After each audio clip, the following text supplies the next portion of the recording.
Tonight, we're trying something we've never done before, and honestly, it's something we've been curious about since moving to Italy and Europe in general. We're taking OBB's NightJet train from Vienna back to Bologna, but it's not just any train in any standard cabin. We booked the overnight route in their mini cabins, which are basically like a futuristic capsule hotel on rails. These pods claim to offer privacy, comfort, breakfast, and enough features to make a 9-hour overnight trip actually somewhat enjoyable. So the question is pretty simple. Can a space the size of a generous closet carry us across Europe while we get a decent night's sleep? Let's get tipsy, y'all. Good evening from Vienna. If you missed our last video, we just spent a few days here with our friends exploring the city and their famous Christmas markets. But now we're catching an overnight train from here and riding the 9.5 hours all the way back home to Bologna. The train leaves just after dinner time and arrives a little before sunrise, which means if things work as advertised, we should roll into Italy rested and ready to go instead of stumbling off the train like zombies. At least, that's the hope. Now, OBB calls these mini cabins an innovative cocoon concept, and honestly, looking at the pictures, that feels pretty accurate. They're built for lone travelers or couples, and the cool part is that if you book two side by side, there's a small sliding door that connects them. And our train boards in about 15 minutes, so it is time now to grab our stuff and go find our platform, so let's go.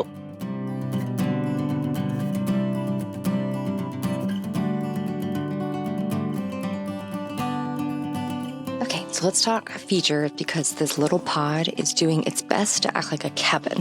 So outside, there's a luggage shelf where you can store stuff. There's also a pouch in here for personal items, 2 coat hooks, a reading lamp, the sliding table, there's a mirror, and there's also this controls display that handles the light and an attendant call button. Every pod also comes with an NFC card, so you can just lock the little cocoon. And then there's lockers, and each cabin has a small locker for like hand luggage and another one for shoes. It's just deep enough to convince you that packing light would be the correct move. If you're like us and you have an oversized bag, we had to go ahead and store it on luggage racks. They actually are locked in with our key card, so it's the only way to unlock it. And we knew about this, so we put locks on our bags. We're actually staying 3 cars away, and that created some issues because every single person was also in the hall. And the way that the cabins are constructed, you just don't have a lot of room to get by people. So we had to wait a good 5 or 10 minutes for everyone to get in their pods so that we could down the hall easily.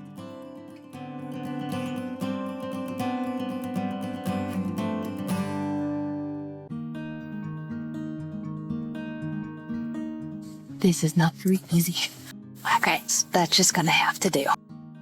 Okay, so we've been on board for about 45 minutes. We've gotten in our pods. We're settled. The doors are shut. First impressions. So Chris is in the pod next to me. I personally don't think this capsule is as small as I was expecting it to be. It's very compact, don't get me wrong, but I don't feel like it's like itty bitty. I feel like there's actually a good bit of space in here for someone my size. Yeah, coming to you from the compartment next door, there is quite a bit of room in here, and I'm 5'9", and it's, oh hey, and I've still got plenty of room at my feet. Pillow is not the greatest, so if you are going to do one of these, maybe pack an extra pillow. Pleasantly surprised so far. There's 2 air conditioner vents, although I will tell you it is fairly toasty right now. There's an outlet and a USB, and I really like how that door opens. I think it's really fun for like a couple or just friends to be able to like talk to each other. We do have windows, which is nice, so it's not super like claustrophobic-y because you can see out. I have this shut for privacy, but let me go ahead and open it for you guys. You can see out. I really like this because I still have my own space. This was a much cheaper ticket than the actual rooms with the beds, and I love that he's just like right here. These cabins are 190 centimeters long and 63 centimeters wide, and they're 90 centimeters tall. We'll see how we actually sleep when we do. 2 hours later.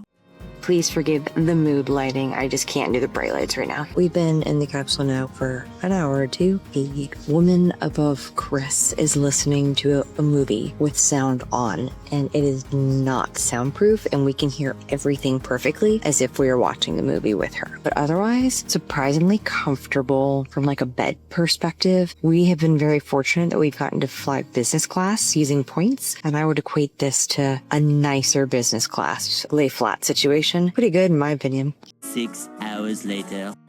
We made it to Bologna and we're actually like 45 minutes early, which was terrifying. We had requested breakfast to go, which was supposed to be given to us 10 minutes before departure. I just happened to wake up and I just checked my phone to see what time it was. I wanted to see where we were, and we were at the station. So with that being said, we will give you guys an update once we get home. Okay, we have now rested.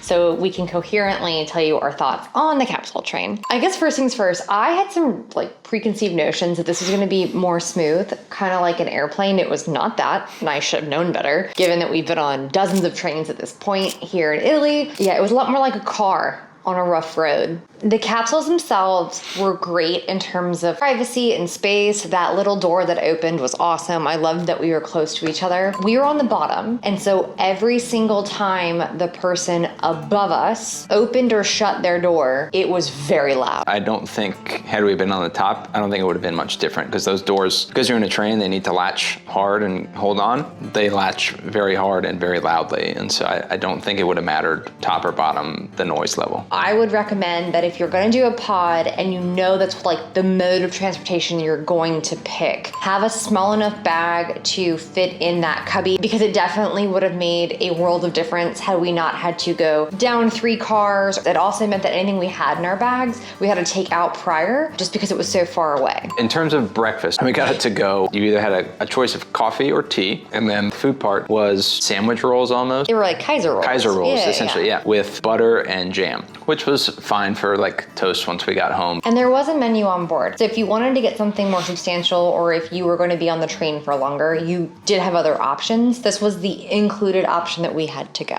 The train also did have Wi-Fi. I checked it throughout the time when I was awake. It was abysmal. Would not plan on having that. Don't rely on having Wi-Fi whatsoever. I think we would definitely do it again. I'm actually very curious to see how different trains, sleeping pod, capsules, rooms work, because I think there's a lot of options out there. I really did like this mode of transport for coming home from our trip, because we left at 8 p.m. And so we got to steal an entire extra day of vacation essentially, and then wake up at home the next morning. A real big bonus to me, at least. Thanks for coming along on our very first overnight train adventure in Europe. If you enjoyed this and want to see more of our travel across Italy and beyond, make sure that you hit subscribe so you don't miss the next one. Thanks for watching. Cheers.